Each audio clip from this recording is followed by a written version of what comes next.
I know that you're coming back home. Know that you're coming back home. Know that you're coming back home in the morning. I know that you're coming. Recently, I crocheted a sweater for the first time. Even though I've only crocheted 3 things in my whole life, I wanted to challenge myself. I had a rough idea of what type of sweater I wanted to make, but mostly I was just winging it. Grab yourself a cup of confidence-boosting tea and your favorite yarn so we can see what happens. I'll be taking on my Earl Grey with this one. Look at you, eyes as soft as that ocean blue. Falling in, learn to swim like I never knew. I see it now.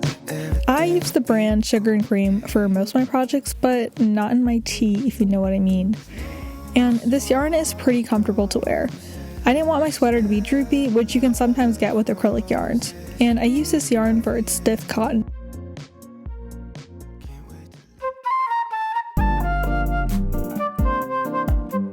Okay, so this is the thing about online learning is if a professor doesn't have a good Wi-Fi connection, then sometimes in the middle of the lecture or the lesson, they'll just like leave, and that can really suck. Our professor just now asked us to wait around for 5 minutes. It's not their fault or anything, but this is like one of the weird, awkward pauses you get in online learning. So I guess until then, I'm gonna crochet the hem of the bottom of the sweater. I started out by crocheting the bottom ribbing of the sweater and then worked my way up.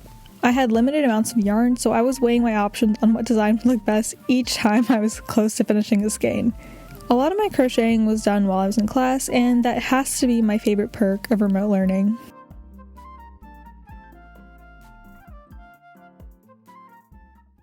Hello, I don't know why I'm orange.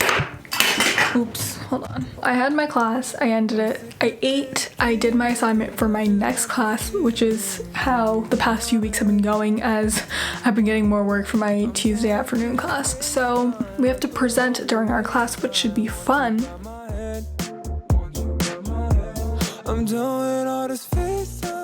So basically I did the reversion of what I could do of a crochet stitch on the bottom. Here is the bottom. The sweater will be tighter there. And then I wanted the sweater to puff out. I increased the stitches from the rib part to the top for 3 layers. I did 1 stitch once, and then for the next one I did it twice, so I alternated the twice every stitch. And I also stitched the part where the sweater is in the middle. My problem that I've run into right now is that I ran out of this yarn, and I knew this was gonna happen, but I thought I had about 5 skeins of this, so I was gonna do like half of it in this green, the rest of it in this red, but I only used up 3 skeins so far, and I'm on day 4. It looks pretty cool, like a founding father wig or something, I don't know. And I kind of have those curls going on right now, so I did one little practice stitch of like basically a rectangle, which I turned into a pot cover.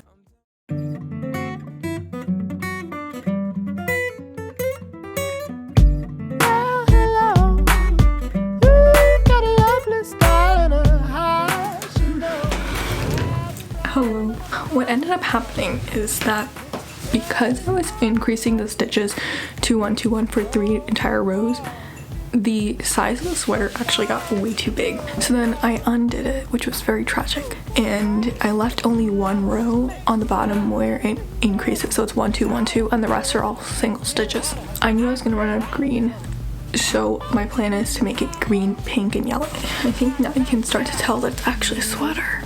I still do have some green left, but I'm gonna save that for the sleeve, as much of it as I can. If anything, I can also undo this pot cover I made and have a little bit of sleeve left here. And now I'm at the part where I have to add sleeves, so I'm gonna start leaving a gap right where I marked here with this bobby pin. But you can like kind of imagine the sleeve now, how it's coming together, even though this is not the sleeve, but like. So let me tell you what I'm gonna do for the sleeves. I'm practicing how to do a ribbed crochet stitch so that the material will be more stretchy. I do have to get it over my hands. And I don't know what the difference is between if you put the stitch in the back or the front, but based on the tutorials I watched, they said to put it in the back. So, and the stretch is like a little bit there, yeah. I think it'll work for my purposes. Otherwise, I can put a button where I need to insert my hand on my sweater, in my sweater. Hello. Okay, so here is my progress right now. I finished both cuffs. A little bit of stretch, and they look tight enough where it's gonna like cinch here and then balloon out. I'm really running out of the green yarn, so I'm not gonna use it anymore. Once I went around it with a single stitch all around the cuff, and then for the pink I did 2 in each slot, and then now I'm doing 2 1 2 1, so it's gonna be way bigger than the cuff hopefully. And I don't know if like this is enough, but maybe it is, I don't know. I'm keeping my yarn in this in a ceramic-y bowl so that when I pull the string it doesn't fall out or get tangled or something. And keeping the rest of my yarn in this basket. I'm not going to use red, I just have it in here in case I need to do some outlining in red, maybe at the end, but I don't think I will have to. And we never get hurt. So say, girl, why you kick it with them guys all dumb? If you ever got some worries, one with me all done. Change the picture that you paint until the paint all... Oh, that is a sound I've been hearing for so many days. But anyways, here's my sleeve progress. Okay, they're clearly very, very large, but I think it'll look fine when I add the yellow. This is all the pink I have actually for the sleeve. It took a lot of yarn, and I think the sleeve won't actually need to be that long, maybe like this much. I think that's how long the sleeve will need to be because the shoulders will droop of the cardigan.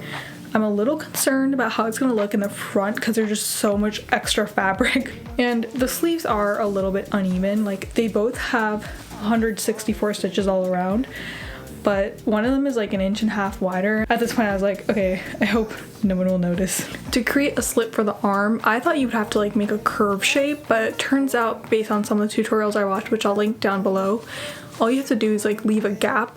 This is like one panel of the side of the cardigan, so there's gonna be a gap here, and I marked out with bobby pins where like this folds equally. This is the middle of the sweater and this is the other third, and here you can see I started building it up as well. And I don't have enough pink yarn, so I'm gonna start using yellow yarn soon. And for the back panel where there's like a gap here and I'm gonna leave a hole here for the arm, I'm gonna start stitching yellow there. So let me try to explain the situation. I was walking and I spilled green juice on my sweater. Luckily, part of my sweater is actually green, and that part didn't look dyed a different color, but the yellow part of my sweater was definitely affected, and I had to wash it out. I hand washed it. I used a little bit of Tide. Luckily I had tried to wash the colors before I started to make sure they wouldn't fade onto one another when I put them in the washing machine or when I hand wash them. So that's not the issue. As long as I cold wash them, they're not going to leak for the first few times at least. The sleeve that is yellow is also drying. I have to wait until they dry, but until then I kind of got my eye on a different project. I want to latch hook a rug I have.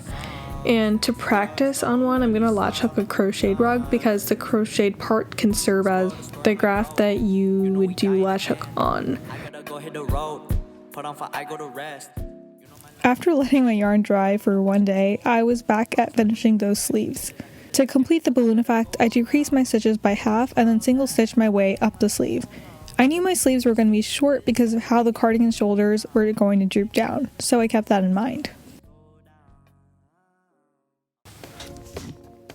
What you can see here is I think I'm done with the sleeve. So there were about 160 stitches here, and then I made it smaller and smaller for 3 rows on different increments. This is the other one I'm working on right now, and it's pretty identical. I think it's about 2 stitches off, but the width is identical, so that is good. I like how the different widths are marked by different colors. I think that looks cool too. You hold it up like this, it almost looks like a real sleeve. And here's my little juice incident. That's okay. Here's my armhole. My shoulder should be about here because it's a slouchy sweater. Yeah, again, I'm eyeballing it. I don't know if I made these too short or not, but we'll have to see. One is shorter than the other by accident, so working on it.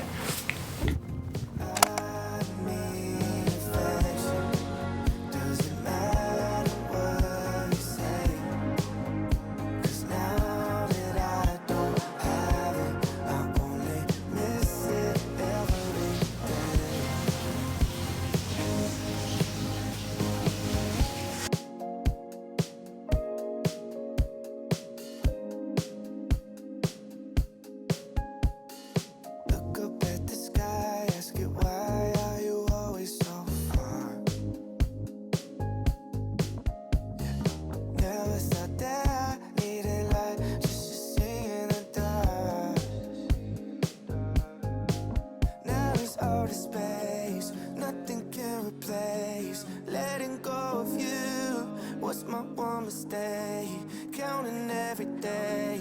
No, I'm not okay. I just wanna say I need affection. Doesn't matter what you say.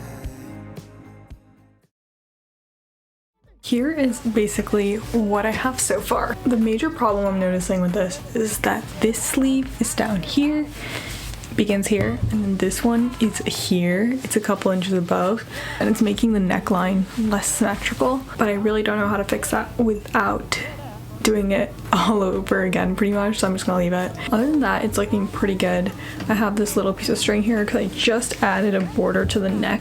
The sleeve puff is a little more dramatic than I would like, but I was too lazy at the time to go back and fix it. I have to put away all of these loose ends, which I'm gonna do with the tapestry needle. You have to I think it's called darning the sweater, darning the sock, whatever it's called. I should have made the back piece a little bigger because the top of the sweater and the back is much higher than it is in the front. For first time sweater / cardigan, this is pretty good. From here, I'll know where to improve. I made it pretty puffy, almost like a puff jacket. I think most of these would not be noticeable if you didn't look too closely.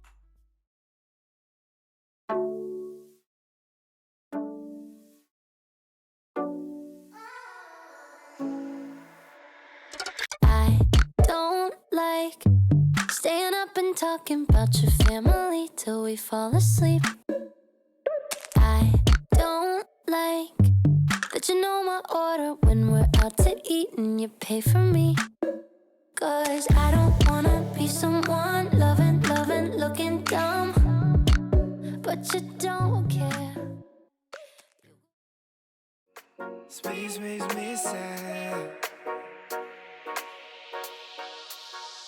'Cause space makes me sad. We have finally arrived at the sweater, the cardigan. The sleeves are definitely the best and most dramatic part. They are my great pride and joy. The tones are a little spin on primary colors, and the buttons add the perfect detail to solidify the droopy structure. This was my experimental practice sweater, and now I'm going to take everything I learned from this process and apply it to my next one. Thank you so much for watching, and very briefly, thank you for 100 subscribers.